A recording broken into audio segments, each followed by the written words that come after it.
tous les ans, si pas tous les semestres, il tombe sur ma boîte mail des menaces, des décapitations, où on me promet qu'on connaît ma femme, mes enfants, ma maison. C'est écrit ici. Que ce soit Joseph Kabila, Etienne Tshisekedi et tous les autres que j'ai cités, le président élu démocratiquement est celui que je souhaite, quelle que soit sa couleur, ses origines, sa taille, etc. Oui, Tshisekedi Moulouba comme moi. Mais je n'avais jamais vu Tshisekedi avant.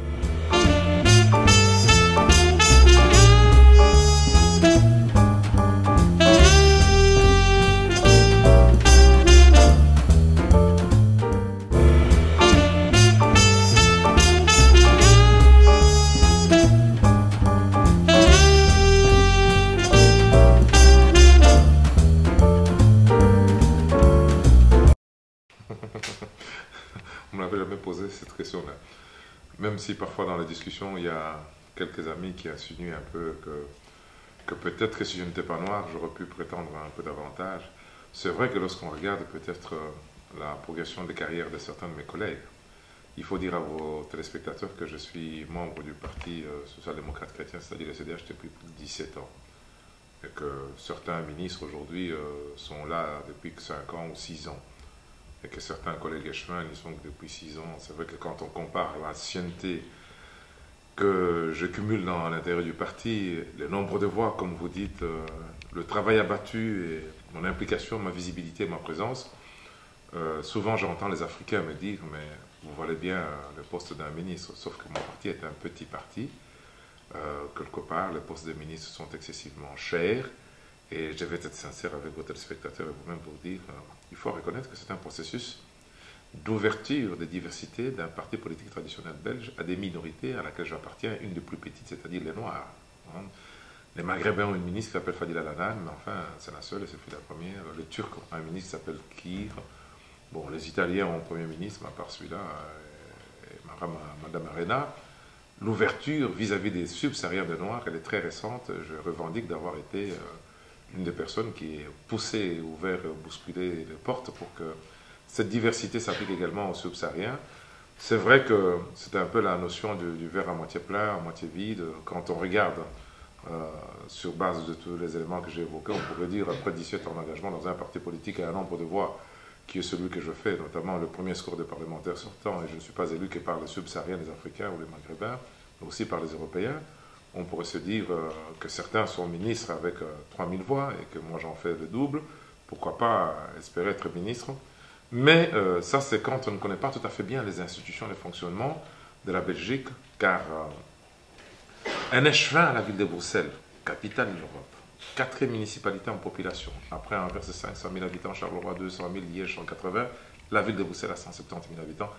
Et à la différence de Liège, Charleroi et Anvers, la ville de Bruxelles est la capitale de l'Europe. Un échevin au cœur de la capitale d'Europe a un autre poids, une autre influence que lorsqu'on est échevin, par exemple, à Grand-Sorel ou à Koekelberg. Ça n'a rien à voir en termes d'influence, de position, de visibilité, d'action politique. Ça correspond pratiquement en termes de pouvoir, si on peut dire comme ça, à un secrétariat d'État régional ou même fédéral. Donc vous êtes satisfait de votre position? Je peux vous raconter une petite anecdote. Il fut un temps où j'allais à Serran pour apprendre le néerlandais, comme tous les élus francophones qui veulent un peu faire plaisir à nos frères du Nord, c'est-à-dire parler le néerlandais.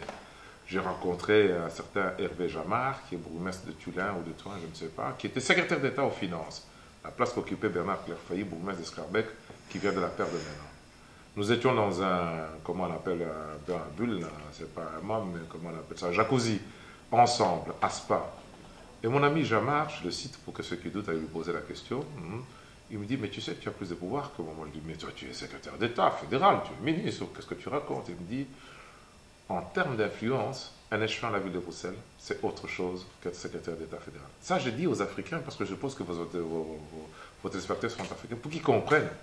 Parce que ceux qui me font la pression de me dire, il faut que tu deviennes absolument ministre, je pourrais être ministre, je ne sais pas, ou vice-ministre, admettons, de la famille, tout simplement, et sans aucune influence ni décision qui touche directement le citoyen. Et je cite encore, toujours un libéral, mais cette fois un FDF, Bernard Clerfailly, avant qu'il ne devienne ministre lui-même, secrétaire d'État aux Finances comme Hervé Jamard, mais il était déjà bourgmestre de Scarbeck.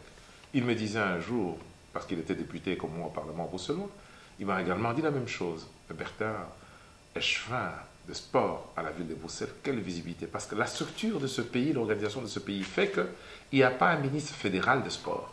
Il y a un ministre communautaire en communauté française, en droit entendre qui se charge du sport. Il y a un ministre du gouvernement francophone bruxellois qui s'appelle Mécu, qui s'occupe du sport. Mais leurs compétences s'arrêtent à des infrastructures de petits clubs. Il se fait que l'échevin de la ville de Bruxelles, qui est en charge des sports, gère la plus grosse infrastructure sportive du pays, c'est-à-dire notamment les stades Roi-Baudouin, et dans mon cas, je gère 4 piscines. Donc, je voudrais pondérer. C'est pour ça que je ne passe pas sur cette question rapidement.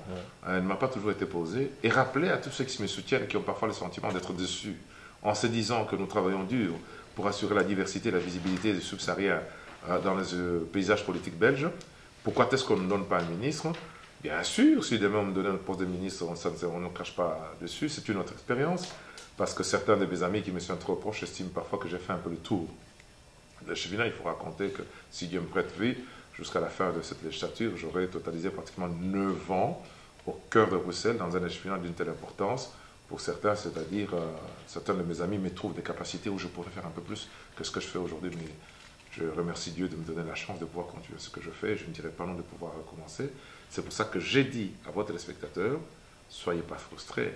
Et ceux qui veulent vraiment que je devienne ministre, vous savez, si chacun qui vote pour moi, chaque personne qui vote pour moi va me chercher 5 voix, je fais vite le chiffre, ça me fait 40 000 voix. Et avec 40 000 voix, il est évident que Bernard Ludgen, le président de mon parti, Joël Milquet, qu'il était, ils auraient un problème. C'est-à-dire qu'il y a un type qui fait 40 000 voix, on ne sait pas en faire autre chose qu'un ministre, même si ce n'est pas un ministre de quelque chose qu'on veut. Donc ça dépend vraiment d'eux. Et brûler les étapes, je ne suis pas le seul à faire le score que je fais. Il y a dans mon parti des gens comme Josie Arens qui font 20 000 voix, qui ne sont pas ministres, et bien d'autres qui sont des faiseurs de voix, un type comme Philippe Bouchard, un type comme Jacques Etienne, bourgmestre de Namur.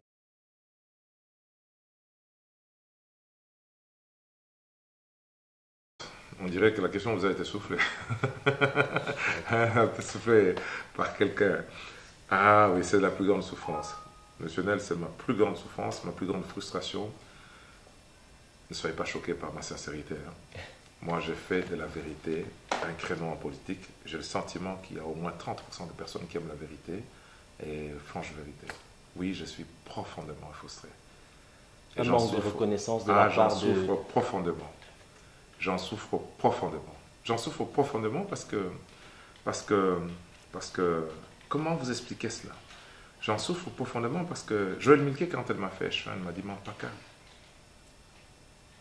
Ça fait peut-être pas partie de sa vie privée. Mais elle a reconnu que les femmes ont difficile de pouvoir se faire reconnaître.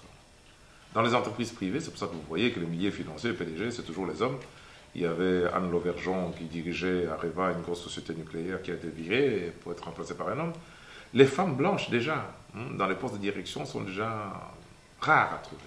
Et quand on en trouve, c'est souvent des femmes qui ont des capacités supérieures aux hommes. Vous comprenez ça?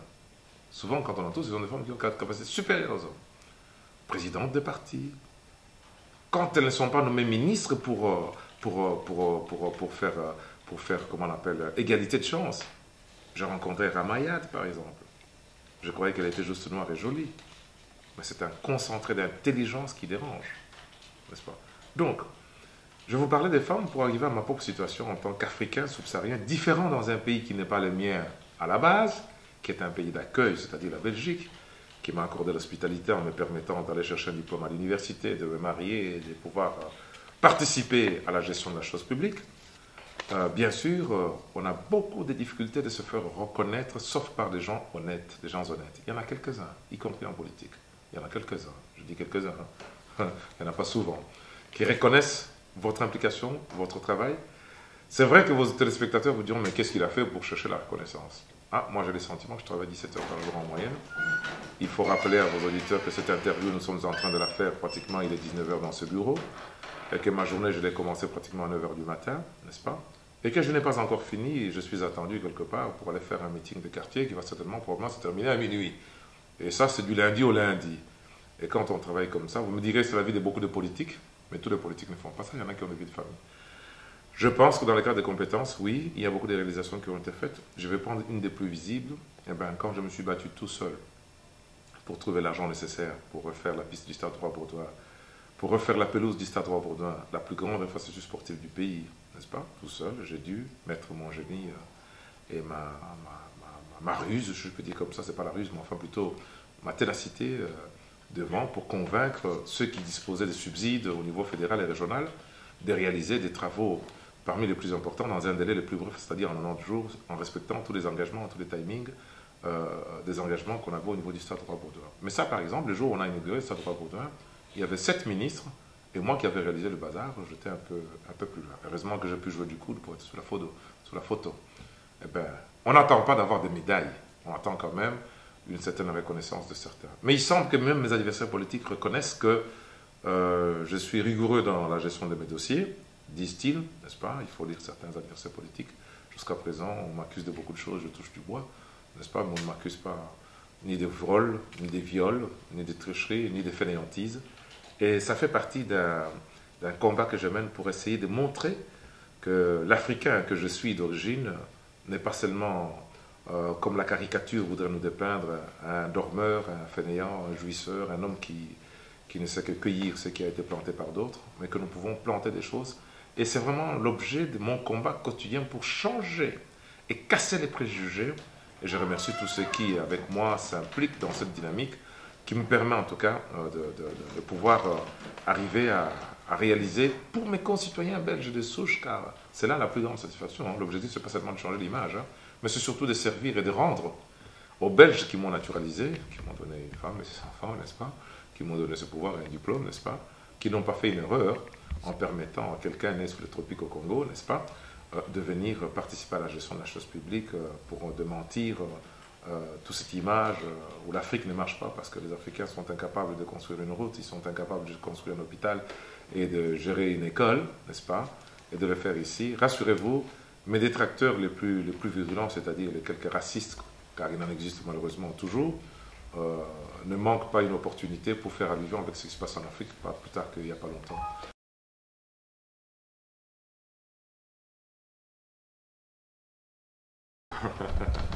Qui sont vos ennemis, selon vous? Ah oui, personnel. Oh, mes collaborateurs m'ont dit, il ne faut pas parler de ce sujet-là. Vous imaginez qu'un homme de 54 ans comme moi, je peux inventer une séquestration avec 2 témoins. Par exemple, j'ai été bel et bien séquestré. Quand un tribunal estime que la personne que j'ai attaquée n'était pas concernée par le fait, il reconnaît implicitement qu'il y a eu le fait, etc., etc. En politique, il semble que beaucoup d'hommes politiques sont parano, bien entendu. On finit par développer une certaine suspicion, peur, ou je ne sais pas, on voit le mal partout, dit-on. Mais moi, je n'ai pas une armée pour me défendre, pour voir le mal partout. Heureusement que je n'ai pas, peut-être que j'aurais ordonné, je ne sais pas, le jugement ou l'arrestation de ceux que je suspecte. Non, je n'ai pas ce pouvoir-là. Je ne suis pas devenu parano au point où je vois le mal partout. Je me promène sans garde du corps, je ne suis pas armé. Je ne jouis pas d'une protection quelconque, malgré que tous les ans, si pas tous les semestres, il tombe sur ma boîte mail des menaces, des décapitations, où on me promet qu'on connaît ma femme, mes enfants, ma maison. C'est écrit, c'est du noir sur blanc. Et les ennemis, ils sont là, c'est écrit noir sur blanc.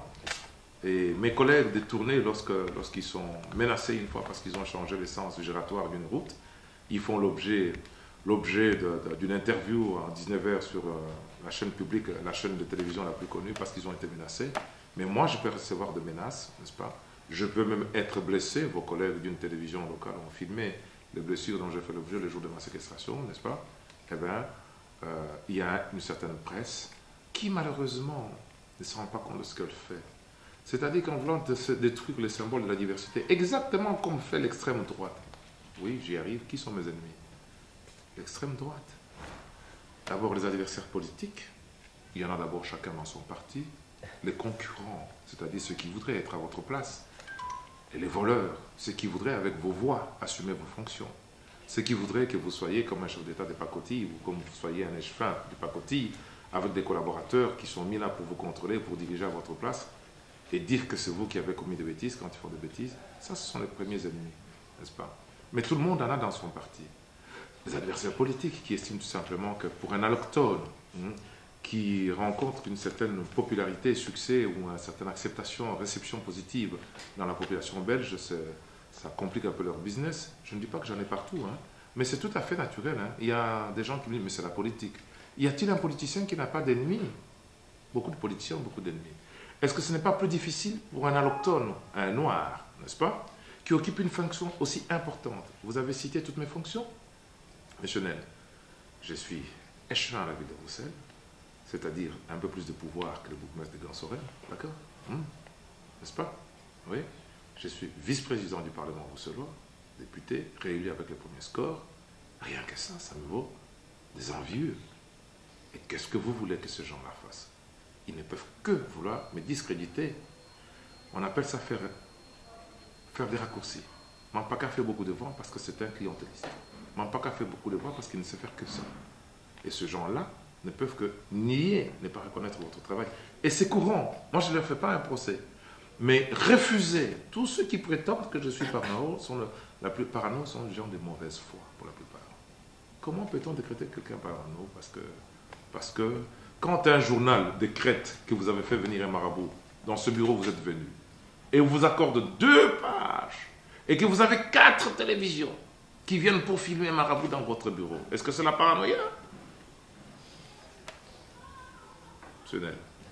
Quand un journal, c'est-à-dire le plus grand tirage, le plus grand journal belge, vous met dans la première page, en médaillon, le jour de la sortie d'Harry Potter, et affirme que vous avez fait venir un marabout pour désenvoûter votre bureau, et montrer que vous êtes un Africain noir qui vient avec ses pratiques barbares primitives, dans un hôtel de ville séculaire, 800 ans d'histoire, pour désenvoûter les bureaux, et vous consacre 2 pages, et dit que vous ne mangez rien sans qu'il y ait des goûteurs, que les parents de mes collaborateurs me téléphonent des moucrons de tourner pour dire est-ce qu'il paraît que votre échevin vous oblige à goûter tous les plats parce qu'il a peur qu'on empoisonne?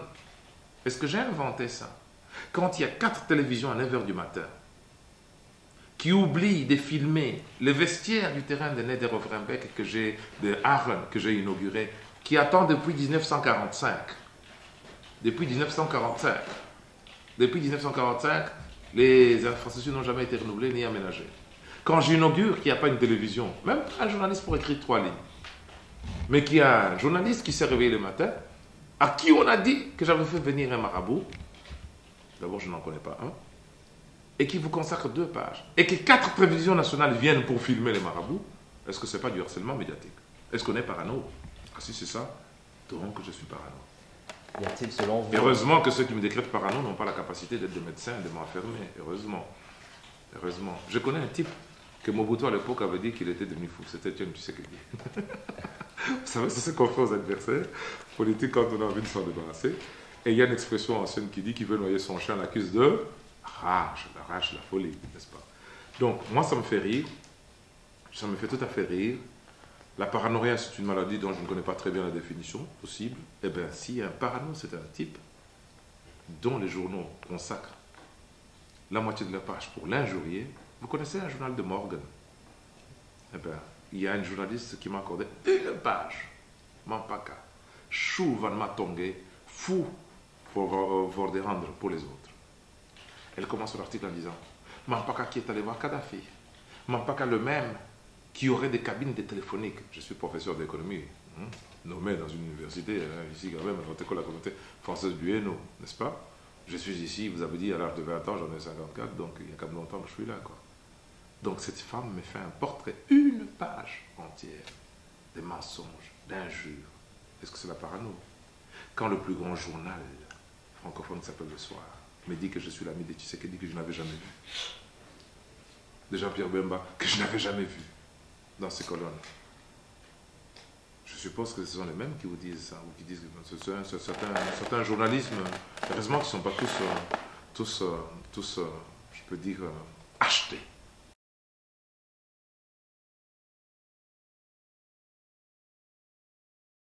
D'abord, je vais, si vous m'autorisez, rappeler à tous ceux qui nous écoutent et qui nous regardent. Faites un test. Prenez toutes les diasporas de tous les pays du tiers-monde. Les diasporas. Vous êtes Camerounais, prenez la diaspora camerounaise. Je ne pense pas qu'elle apprécie la coiffure de Madame Biya. Avec sa grande taille et la couleur de ses cheveux, quand elle vient sur les Champs-Élysées pour le cinquantenaire, je ne sais pas, des indépendances, je crois que si j'ai fait un sondage chez les Bamileke, de Bruxelles, de Paris, de New York, de Washington, je suis sûr que l'image de Paul Biya et de sa femme doit être pas très positive dans la diaspora camerounaise. On va changer de pays. Nous pourrions aller en Algérie et même au Maroc.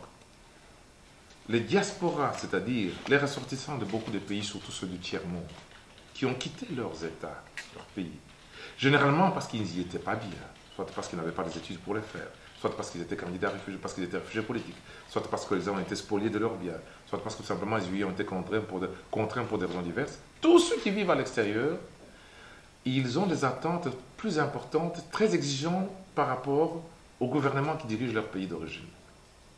Ce n'est pas une théorie scientifique, c'est une observation que j'ai faite. Pourquoi? Parce que ce soit un Togolais ou un Sénégalais qui vit à Bruxelles parce qu'il est obligé d'y vivre, c'est parce qu'il ne peut pas vivre à Dakar. Et quand il vient à Bruxelles, il attend des autorités de Dakar, sénégalaises, la même transparence dans la gestion de la chaise publique qu'il le voit en Belgique, en supposant qu'il y en ait une en Belgique, hein, n'est-ce pas? Il attend des autorités de son pays les mêmes réalisations parce que beaucoup de gens immigrés ont un espoir un jour de retourner dans leur pays d'origine pour pouvoir vivre. Pendant qu'ils sont dans la diaspora, dans l'exil, n'est-ce pas? Ils espèrent que ceux qui ont la charge de pouvoir gérer, organiser leur pays d'origine où ils viennent, puissent s'atteler à cette tâche avec une célérité, une rigueur et une volonté qui puisse être perceptible dans la modernisation, dans l'évolution de la situation de pays d'origine. Dans le cas du Congo, le Congo est considéré comme le 187e pays, ce n'est pas moi qui le dis, hein, ni mes amis qui le disent, hein. Ce sont les indicateurs économiques et sociaux de la Banque mondiale, du FMI, les derniers pays sur la planète Terre, n'est-ce pas, où l'espérance de vie est de 37 ou 40 ans, je ne sais plus combien, où le niveau de vie a complètement baissé. Il se fait que tout le monde, même les plus analphabètes des êtres humains sur la planète, savent que c'est un des pays les plus riches sur la planète Terre. Un des pays les plus riches sur la planète Terre. On y trouve du pétrole, oui, et du pétrole au Congo. On y trouve des diamants que Mobutu a exploité pendant 40 ans, les Belges aussi avant, enfin, il y en a encore du diamant, autant qu'en Afrique du Sud et en Angola. On y trouve de l'or, des quantités, des quantités, des quantités. Il paraît qu'on a saisi 90 kilos d'or quelque part, je ne sais pas où, et j'ai appris qu'on reprochait à Ben Ali d'être parti avec un petit kilo, hein, une petite tonne, pardon. On en a saisi 90 tonnes quelque part en Arabie Saoudite, venant du Congo, et Ben Ali est parti avec juste une petite tonne, n'est-ce pas? On y trouve de la tantalite, on y trouve du coltan, on y trouve de la végétation, on y trouve de la richesse. L'agriculture, c'est une terre, mon père me disait, au Congo, quand tu manges une mangue, que tu la jettes, n'est-ce pas, hein, le long de ton potager ou de ta maison, il en repousse une autre. Moi, j'ai grandi dans un Congo, il y avait des bananiers dans ma parcelle qui n'étaient pas plantés, c'est-à-dire en plein centre humain. Mon père me disait que c'était un paradis sur terre. Donc, si vous me permettez, je vais très loin pour vous expliquer un peu le sentiment, la sensation de cette diaspora congolaise que je crois pouvoir connaître. Je disais à quelqu'un d'autre qui était venu m'interviewer, ça fait 17 ans que je bats le pavé. Je répète, 17 ans que je bats le pavé, ça dit que je fais campagne, avec un flyer sans main, que j'accroche Congolais, Blancs, Camerounais et autres, votez pour moi. Je ne dis pas que je connais les Congolais, je ne suis pas sociologue, mais j'ai le sentiment que ceux que j'ai rencontrés se sont exprimés de cette manière en cassant les vitrines pour se faire entendre. Je n'ai pas approuvé, je n'étais pas d'accord, parce qu'ils avaient le sentiment d'un désespoir profond. Ceux que j'ai rencontrés se sont exprimés en m'exigeant, heureusement que je n'ai pas été, que je vienne porter avec eux leur pancarte pour contraindre les gouvernements des pays occidentaux à ne pas